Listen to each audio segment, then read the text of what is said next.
maswera sei uye tinokwazisa nevanhu vamwewo vari kutanga kutevera channel ineyi. Zvino vazhinji varipo vanogona kunge vakarasikirwa nemashoko akawanda ezvatakataura kumashure, saka tichapota tichidzosa zvimwe zvinhu zvakare tichikutaurirei chinangwa chechannel ineyi ikokorodzano yatiri kuita pakudzidzisana pamusoro penhau ye-liberation struggle, kuti semhuri yeZimbabwe tisunungurwe kubva pahurumende iyi iri kunzi yeZanu-PF, but wakaivhundunura muchisaga macho mozonota chihurumende ichi chatiri kuti ndechezanu-PF varedzi vacho vabumbwa vekuzambia nemabwidi emabhranda emanyasaranda ndo varedzi vezanu-PF. Zvino ivo havadi kuzivikanwa kuti ivo vezanu-PF ndo ivo mabwidi nemabumbwa ndo vakabata zanu-PF. G40 ndo manyasarandi mabhranda aya mabwidi. Lokasti yamunangagwa ndo mabumbwa vekuzambia. Zvino vanhu ivava ndo vatamutsira this revolution struggle, kwete kuti chinhu chitsva, continuation, but vabereki vedu vanga vakanyeperwa kuti nyika yasununguka, hondo yapera. Izvo hondo haina mbobvira yakapera. That is why muchiona kuti from 1980 kunyange vanhu vakapukunyuka kufa kuma-70s kunzvimbo dzakaita seNyadzonya, Chimoyo naNatembwe nekuzambia, vakaramba vachingoteererwa nezanu-PF vachipondwa nekuti vaiziva secret. Vaizviziva kuti nyika yeZimbabwe haisi kutongwa nemaZimbabwe, iri kutongwa namanyasaranda. Ndofunga takakutaurirei pamusoro pemurungu anonzi Mr. Edward, ane mabhazi akatumwa kuenda kuZambia kunotakura vanhu. Akanga ane mabhazi akatumwa kuenda uko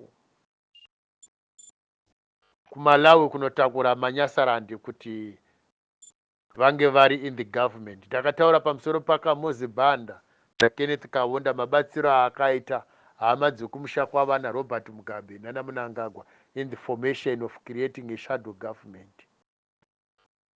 Ndofunga ndakakuonesai nekuti vazhinji vangu vasingazive kuti vanhu ava vakapinda sei mugovernment.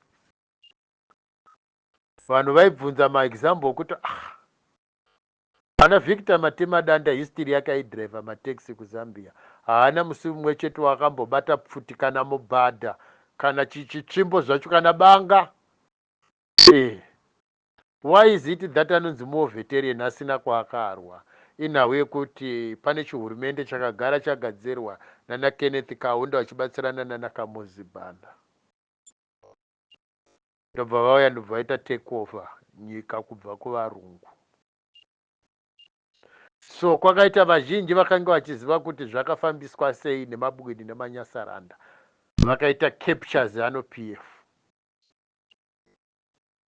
So vanhu ivavo vakaramba vachiteerwa, vachipondwa, vachiurayiwa. So hazvina kugumira kuvanhu ikoko, tukaona kumaTebeleland over 20,000 vanhu vakaurayiwa. Saka mabumbwa aya nemabwidi vaiti kana vakuenda kunoponda mandevere vaizviita kuti tiri mashona, vachiitwa ngemashona. The same mabumbwa iwaya aripo aya muri kuona aya nemanyasa mabwidi, kana vamumashonalandi mumanikaland, zvavaita ndezvekuti vaenda kunana manikaland masvingo province machi east, central and west, vaizviti ivo mandevere but vasingagoni kutaura chindevere. Saka you find kuti mashona akatanga kuvenga mandevere to the extent isingaite, nemandevere akatanga kuvenga mashona, zvakonzerwa nemabumbwa. Ndosaka muchiona kuti mudzimba dzemutaundi, mumaguta ese nemumaprazi makazara manyasaranda, makazara mabwidi nemuindastiri, zvokutoti vamwe vazhinji vashona vari kutya. Makaona mamwe mashona akasara ari muZanu-PF, those people they don't like ZANU-PF. vazhinji vechishona nevazhinji vechindevere vari kuramba vari kuzanu PF because vanoziva kuti vakasiya kuzanu PF vanoteverwa, vanourayiwa. Vari kutya manyasaranda, vari kutya mabwede, vari kutya mabumbwa. Vazhinji vechishona vanotya kutorerwa maproperties akabuda muzanu PF. So they are not saving Zanu PF because they like Zanu PF. Vazhinji vechindevere vari kujoina Zanu PF. Vamwe vachanotya tutorerwa dzimba, tutorerwa motikari, tudzingwa mabasa, tutorerwa mombe, tutorerwa ifu. But Zanu PF havaide. Vanonyatsoziva kutoti vana Bhodha Gezi akaurayiwa. Ana Elliot Manyika akaurayiwa. Vakaurayirwei? Vakaurayirwa vaona kuti no, nyika yeZimbabwe iri kutongwa nemanyasaranda, iri kutongwa nemabwedi nemabrandaya.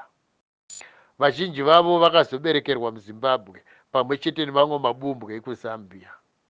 So kusumudza kwaakaita musoro iye Bhodha Gezi achida kugadzira an army to challenge Zanu PF, they killed him. So the original purpose ye the Bhodha Gezi yakanga isiri yekurova vabereki, but yekurwisa mabumbwa, yekurwisa manyasaranda, yekurwisa mabumbwa nemanyasaranda mabranda. So akatangirwa akaurayiwa. So vese ana Elliot Manyika vakasilensiwa nhasi. Ndiripo pano ndiri kutaura zvinonzi hazvitaurike. Ndiripo pano ndiri kuzvitaura. Tiri kuti Zimbabwe is a captured state. Saka hondo yatinayo it's a liberation. Zvino chii chinoitika kana vanhu vachibuda mune imwe nyika vachienda kune imwe nyika kana tabvisa aya mabumbwa maforeigners aya? Chekutanga chinoitwa, nyika inochinjwa zita, inopiwa zita idzva, yopiwa flag itsva. Because flag iripo yakadhizainwa, ndafunga pane mamwe mavoice note kutanga takakuudza kuti yakadhizainwa nani, kopi navanani. Uye the first person okuisumudza pamast papole vadzikisa yeRhodesia munyasarand. The same munyasarand the previous week akanga ari kuMalawi mubranda iwe vachiita ushereketwa hwavo kuMalawi. Ndofunga ndakakuudzai, ndofunga ndakakutsanangurirai zvizere. So next tati chinhu chekutanga munochinja zita renyika, because racho rekutanga harina kumira zvakanaka, rakashereketerwa, rakashinhiwa, rakatsimbikwa nani nemanyasaranda, nani nemabombwa vekuuya neuroyi vari kuita kumanufacture zvikwambo. Ndofunga muri kuzviona patelevision vachitengesa tokorosho vachidii. Vakauya netsika dzeuroyi nekuchengetwa kwenyoka nekuita mashiripiti nei, zvakange zvisingazikanwe parudzi rwedu. Kunyange vazhinji vakanga vasinganamate vasingaiti vasina chitendero chechikrishanity, but vanhu vakanga vasingazive tsika dzekuromba nekuchengeta nyoka nekuita mashiripiti nemashura nemapipi nokurova vanhu nemheni, zvakabva nemabranda aya. Zvino tati chekutanga tinochinja zita renyika iri rekuti Zimbabwe chachiseko, zvaakunyadzisa, raipisisa. Kwete izvozvo, munhu akaberekwa ari kuMalawi uko kumusha kwake uko mubranda yemunyasaranda, munoziva kuti anogona kungoti ime Zimbabwe, because those people they've been groomed up to think that they can be Zimbabwean nekuti vanoona hama dzavo. Zvatoo muropa ravo kuti mabranda yese anotofungidzira kuti Zimbabwe ndiyavo, nokuti vanoti tisi tiri kutonga Zimbabwe kubva kuindastry, kumaparastate house nemuhurumende. That is why 3/4 yevanhu vari muparliament mabranda aya. Ndokutaura chokwadi chinorwadza. Vana Timvia semabranda aya, vana Tendai Biti mabranda aya, vana Temba Muliswa mabumbwe ekuZambia, vana Mwase, vana Banda vesava manyasa mabranda ya mabwedi, vana Piri mabranda ya. Hakuna muZimbabwe anonzi Piri, hakuna mundevere anonzi Piri, hakuna mushona anonzi Piri, Mwale, Banda nezvimazita zvese zvandogara uudzai. Vana Mohadi, Kembo Mohadi mubranda ya, journalist Hopuwe Chimwono mubranda ya, Job Skala, vana Sakala nana Skala maZambian. sazonyeperwe. So vanachamisa kumusha kwavo vanachamisa vari pakati peMalawi neZambia. Iye apa chake akatombotaura kuti he is a proud, kuti vabereki vake Reverend Chamisa vakabvawo kusekuru wake Reverend Chamisa muBrandaya. So leadership yeopposition maBrandaya. Watikange tinaye muZimbabwe akanga asumuka ndiMorgan Tsvangirai vakamuuraya. So takatenderedzwa nemaBrandaya vabva kure. Vakange vauya muZimbabwe vachiti vari kuya kuzoshanda vozodzokera.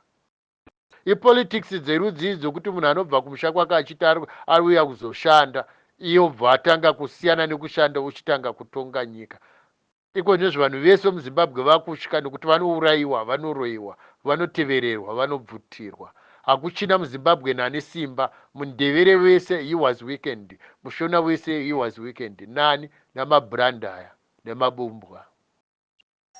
President ibumbwa, vice president ibumbwa, senators masenators arimo mabumbwa.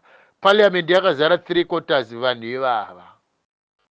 Tine nhamo iso. Saka hondo itinayo. So tati tinochinja zita renyika tochinja flag. Tinochinja zita renyika tochinja flag, tochinja mari yenyika. MuZimbabwe mari yakachinjwa kubva paZim dollar yakaitwa Zim chii yakaitwa vachichinja mari ivo mabwidaya kusvika kumazigi. Hazvichaiti kuti tigadzire imwe mari tiitumidze zita rekuti zigi.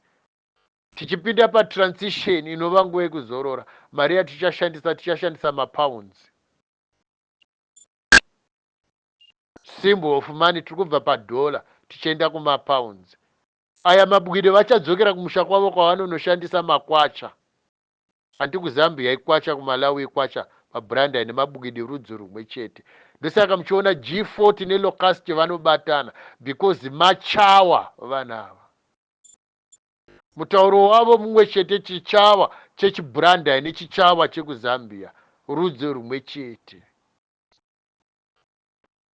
Ndosaka vakapiwa independence panguva imwe chete, mugore rimwe chete. Hadzisi hama dzedu. Isusu hama dzedu vanhu vekuMozambique. Ndokune hama dzedu. Chakaita kuti makuva evanhu vazhinji vakafira kuMozambique asafukunirwe mapfupa vaunzwe muZimbabwe. Inhau yekuti maBrandaya nemabumbwa vanoziva kuti tisu takaurayisa vanhu vemuZimbabwe. Chinoita kuti valute vasingavake zvimakliniki nemahospital nezvikoro nesevhisi yese inodiwa. Inhau yekuti vanoitira hutsinye hwokuti kumusha kwavo hakuna kupfuma sekupfuma kwakaita kuZimbabwe. Vane godo. So vane mweya wechihure. Hure rinodyira kuodza, hure rinodyira kuenda. Munhu wakapinza hure mumba mako kana raakukanga nyama nemazai nemabikiro rinoita kuparadza. Because rinozoti handina mwana panapa pasi pamusha pangu. Ndo zvakaita mabumbwa. Vane brain dzechihure. Ndo zvakaita maBrandaya. So zita renyika tatita kurichinja. So nyika yedu inonzi Zimbabwe. Ndo zita rakanga rakapiwa but rakasvibiswa nemaBrandaya. Zimbabwe zvinorevei? Dzimba dzemabwe, house of stone. House of stone zvinorevei? Jesu Kristo ndiye dombo, he is the rock of all ages. Shoko robva rati ibwe rakaraswa nevavake rakatorwa rakaitwa musoro wekona. The stone that the builders rejected became the chief cornerstone. Zimbabwe hatisi chinhu tisina Kristu. So kuva kwedu naKristu, Mwari akakomborera nyika yeZimbabwe kuti ipfume kudarika nyika dzese dzakatipoteredza, zvinotivengesa. Saka ziso raMwari rinesu nesu tinayo. Izvozvo zvinosvika pakuti kuberekwe nyika itsva, tizarurirwe, tisvinidzwe meso edu, tione nyika inonzi Christian State Africa. Tiri matangwe pakuti tisu rudzi rwevanhu rwine that privilege yekusangana naMwari kupfuura mamwe marudzi ese enyika 54 dziri muAfrica. whether vamwe vanhu vangazvide, vangazvirambi, vangazvivenge, vangazvipikise, but hazvizochinji kuti God has loved our nation more than any other. Izvi zvinoonekwa nemaresources atinawo munyika. Ukaenda paVictoria Falls iri pakati penyika inoti Zimbabwe, Zambia, Botswana neNamibia, but you have got to cross to be in Zimbabwe to see the waterfalls. We have the best climate up to the Eastern Highlands. Kwese ikoko kwakatorwa nemabranda, kwakatorwa nemabumbwa ekuZambia, vakagoverana nyika yedu pachavo. Hakuna mwana weZimbabwe anotenderwa kutambira kunzvimbo idzodzo. Izvi zvinhu zvese zvitinozvitaura kuti zvizikanwe. Mwana wemuZimbabwe haabvumidzwe kuti aite tourism yekuziva kuti nyika yake yakapfuma sei. Ndo mamwe ematambudziko ehondo yatiri kurwa. Tiri kurwa kuti titore nyika yedu kubva kuvapambepfumi. Vapambepfumi vachena vakareplacewa nevapambepfumi vari wese, vane hutsinye nehuroyi nehusatanism hwatigere kumboona. Munyika medu makange musina tsika dzekunamata Muhammad, kunamata chiMuslim, kunamata Allah. Vane tsika yekunamata vakafongora musoro pasi magaro mudenga. Aiwa, tsika iyi yesatanism yakadai vakapfeka tuhetu tunonzi tumukofeya. Yakauya nemabranda aya, yakauya nemabumbwa. Nyika yedu is a Christian state nekuda kwekuti Kristu wakatipa zvizhinji. Ndisaka tichatovavarira kuti tipinde pazita iro reChristian state Africa. I hope munhu wese ari pano azvinzwa zvataurwa pano. So isusu tinokutendai nekuona kwamunoita mavideos edu zuva nezuva. Musakanganwa kusubscribe, kushare, kulike, kutina notification bell kuitira kuti patinokanda mamwe maupdates munge muchikwanisa kutibata. Thank you, mhuri yeZimbabwe.